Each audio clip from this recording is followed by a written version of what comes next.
اس video میں ہم ایک ایسے وٹامن کے بارے میں بات کریں گے جس کی کمی سے فالج لاحق ہو سکتا ہے یا پھر فالج والے مریضوں میں اس کی کمی پائی جاتی ہے۔ اس وٹامن کے بارے میں جاننا بہت ضروری ہے۔ ایک ڈاکٹر کی بقول ایک لڑکی جس کے ساتھ یہ واقعہ ہوا ہے اور ڈاکٹر کمیونٹی میں بہت مشہور ہوا کیونکہ بہت سارے ڈاکٹرز بھی اس سے واقف نہیں ہوتے کہ کسی ایک وٹامن کی کمی سے بہت سارے علامات کیسے جنم لیتی ہیں۔ ایک ینگ لڑکی ہے جو بہت سارے کام کرتی ہے جیسے اپنے روٹین کے کام وغیرہ، لیکن ایک رات جب وہ سونے کی کوشش کرتی ہے تو اس کا لیفٹ بازو میں سنسناہٹ شروع ہوتی ہے اور مسلسل ہوتی رہتی ہے۔ ایسے لگتا ہے جیسے سن ہوتا ہے بازو اور وہ اس بات کو اپنے دماغ سے جھٹک کر سو جاتی ہے۔ جب وہ صبح اٹھتی ہے تو نہ صرف اس کا بایاں بازو بلکہ اس کے دائیں بازو اور دونوں ٹانگوں میں یہی سنسناہٹ اور سن ہونے کی کیفیت ہوتی ہے اور بہت زیادہ کمزوری بھی محسوس ہو رہی ہوتی ہے۔ بہت زیادہ گھبرا کر جب وہ ایک ڈاکٹر کے پاس جاتی ہے تو ڈاکٹرز عمومی سٹریس کی بات کر کے کہ بعض اوقات یہ وائرل انفیکشن کی وجہ سے ہو جاتا ہے اور ساتھ ہی یہ بھی کہہ دیتے ہیں کہ پریشان نہ ہوں، لیکن ہوتا یہ ہے کہ اس لڑکی کو اگلے ہفتے تک پورے ہفتے میں یہ علامات اتنی شدید ہو جاتی ہیں کہ جس میں سر کی درد کا شدت اختیار کر جانا، اسی طرح سے اسے چلنے پھرنے میں اتنا مسئلہ ہوتا ہے کہ وہ لڑکی جو رننگ کرتی تھی اپنے گھر کے کام کاج کرنے سے بھی لاچار ہو جاتی ہے۔ اس کے بعد وہ اپنے ایک میڈیکل اسپیشلسٹ کے پاس جاتی ہیں۔ وہ میڈیکل اسپیشلسٹ جب لڑکی کی یہ کنڈیشن دیکھتے ہیں تو اس کے سارے ٹیسٹ کرواتے ہیں تو اس لڑکی میں اس وٹامن کی کمی سامنے آتی ہے۔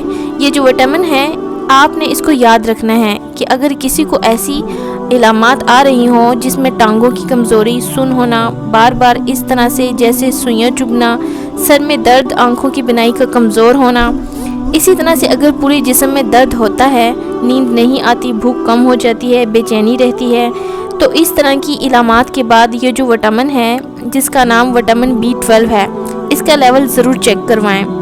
اس کا نارمل لیول 300 پیکو گرام پر ml ہوتا ہے۔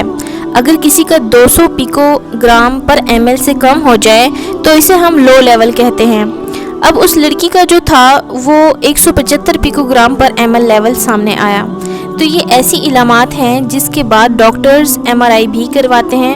جیسے اگر کسی کو سر میں درد ہے، کمزوری ہو رہی ہے، نیند نہیں آ رہی تو ڈاکٹرز معلوم کرنا چاہتے ہیں کہیں برین ٹیومر تو نہیں ہے، لیکن اس کا علاج بہت سادہ ہے، وہ یہ کہ اس وٹامن B12 کے انجیکشنز لگوائے جاتے ہیں، پھر اس کے بعد سپلیمنٹس دیے جاتے ہیں۔ اکثر آپ جو ملٹی وٹامنز لیتے ہیں تو ان کے اندر بھی یہ وٹامن B12 موجود ہوتا ہے۔ یہ نہ صرف ہمارے اعصاب کے لیے بہت ضروری ہوتا ہے کیونکہ اعصاب جو ہیں، پیرل نروز جو ہوتی ہیں، ان کے ارد گرد ایک جھلی ہوتی ہے جس کو ہم میلانن شیٹ کہتے ہیں۔ اس کے علاوہ اعصاب کی جھلی بھی کہتے ہیں، وہ ٹوٹ پھوٹ کا شکار ہوتی ہے جس کی وجہ سے یہ علامات جنم لیتی ہیں، بلکہ ہمارے ریڈ بلڈ سیلز کا عمل بھی متاثر ہوتا ہے۔ اگر کسی کو وٹامن B12 کی کمی ہو اور اگر کسی کو نیند نہ آئے اس کی کمی سے تو دل کے اوپر بھی بہت زیادہ زور پڑتا ہے۔ بہت سے لوگوں کو یہ سمجھنا ہوگا کہ اس وٹامن کی کمی کی علامات فوری نہیں جاتی، عام طور پر 1 سے 6 ماہ لگ جاتے ہیں۔ جب اس کا علاج شروع کیا جاتا ہے تو یہی معاملہ اس لڑکی کے ساتھ بھی ہوا تھا۔ اب سوال یہ پیدا ہوتا ہے کہ کن لوگوں کو اس کی کمی ہو جاتی ہے؟ تو جو لوگ اسٹرکٹ ویجیٹیرین ہوتے ہیں، گوشت نہیں کھاتے، مچھلی نہیں کھاتے، انڈے نہیں کھاتے، کیونکہ جو اینیمل سورس ہوتا ہے اس میں بہترین وٹامن B12 پایا جاتا ہے۔ ہماری اس ویڈیو کا مقصد بھی یہی ہے کہ اس کے ذریعے سے آگاہی پھیلائی جائے۔ باقی اگر آپ کو کوئی بھی مسئلہ درپیش ہو تو آپ کو ضرور اپنے ڈاکٹر سے رجوع کرنا چاہیے۔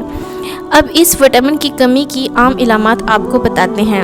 چکر آنا، گرتا ہوا محسوس ہونا، اٹھتے وقت پل بھر کے لیے آنکھوں میں اندھیرا آنا، کلائی میں درد ہونا، بائیں سائیڈ کا سن ہونا، خوف، ڈر، بزدلی ہونا، بھوک کم لگنا، کھانا لیٹ ہضم ہونا، ہاتھ پاؤں ٹھنڈے ہونا، مایوسی ہونا، جسم میں جیسے چونٹیاں سی چلتی ہوئی محسوس ہو رہی ہوں، نبض یا دل کی دھک دھک، دھڑکن کانوں میں سنائی دینا، خود کلامی کرنا یا بال کی کھال اتارنا، ہاتھ پاؤں سن ہونا، سوتے ہوئے جسم یا سائیڈ کا سن ہو جانا، منہ خشک رہنا، لعاب نہ بننا، کھانا حلق سے اتارنے میں مشکل آنا، غنودگی ہونا، جھٹکے سے آنکھ کھل جانا، ڈراؤنے خواب آنا، ضدی ہونا، غصہ زیادہ آنا، سر میں خشکی ہونا، خارش ہونا، جلد پھٹنا۔ مزید اچھی ویڈیوز کے لیے ہمارے چینل کو لائک، شیئر اور سبسکرائب کریں۔ شکریہ۔